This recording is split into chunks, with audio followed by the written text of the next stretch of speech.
Corona काल में online learning की वजह से एडटेक कंपनियों की किस्मत खुल गई थी।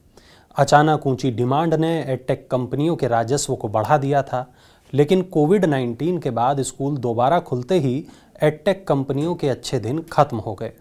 स्टार्टअप्स में फंड सूखने लगे और छटनियों का दौर शुरू हो गया। लेकिन अब जो खबर सामने आ रही है वो स्टार्टअप, खासकर एडटेक सेक्टर के लिए कतई अच्छी नहीं है।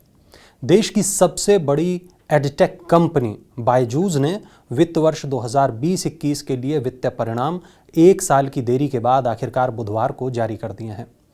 कंपनी के फाइनेंशियल रिजल्ट पूरे सेक्टर की हालत को बयान कर रहे हैं। बायजूस का राजस्व 2020-21 में 14% घटकर 2,428 करोड़ रुपए रह गया।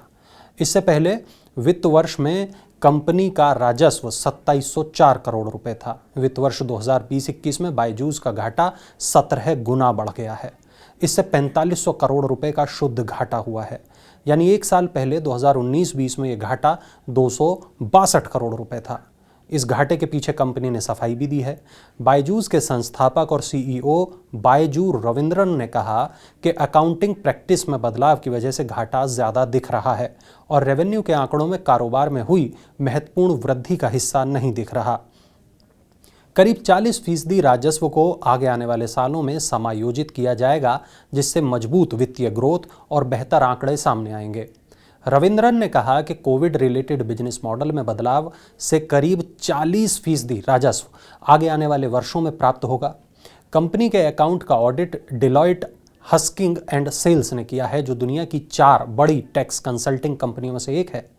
बायजू की मार्केट वैल्यू 22.6 अरब डॉलर है और ये लगातार अधिग्रहण कर रही है। पिछले 18 महीनों में बायजू ने Aakash Education Services Limited, Great Learning, Epic, Tinker, Scholar, Toppr, Osmo और ग्रेट अप आदि का अधिग्रहण किया है। बायजू रविंद्रन, दिव्या गोकुलनाथ और रिजू रविंद्रन ने मिलकर 2011 में बायजू की स्थापना की थी। बायजू देश की सबसे बड़ी एजुकेशन कंपनी है और इसके वित्तीय परिणाम ही पूरे सेक्टर की तस्वीर को बयान करते हैं।